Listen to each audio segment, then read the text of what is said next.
kutia fertilizer. Ruhonge rwa guthurima wendia wa macani KTDA rukoretwo rugiukirirwo ni arimi rukiorotwo kwaga gukinyaniria matanya ma umithio wa urimi uyu. Atongoria a kiama giki kia arimi anini marenda maheo mwerekera wa uria uthurimi wa urugamiriri wa wendia wa macani uritabanagio thutha wa mogaruruku maria mathitwo ni president maria maratanywo kuhe urimi wa macani uthio mweru.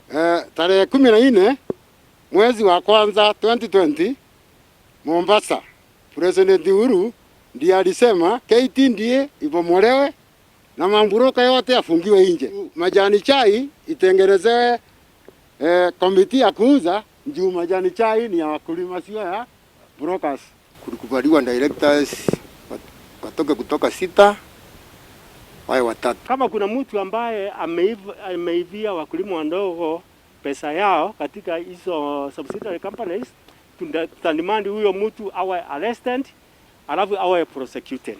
Hindi ya kigomano kia atongoria kiama giki kia arimi no matariirie nyota wa kwenda kamiti ya guthurima thogora wa macani iria yathanirwo yumbo ni president ithondekwo na ihenya uria kwahoteka niguo murimi wa macani ambiririe kuigua urugari wa urimi uyu. President alisema lazima kuundwe kamati ya kuuza chai huko kwa minanda Mombasa. Ndio mpaka saa hii tunasikia ati by Julai 30 KTDA atakuwa kazini tena.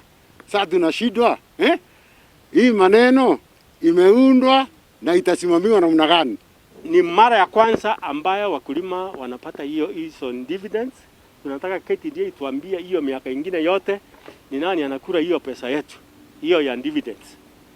Kwa sababu hakuna vile mkulima anapatiwa 80 cents ikiwa company imefanya kazi kutoka 1970.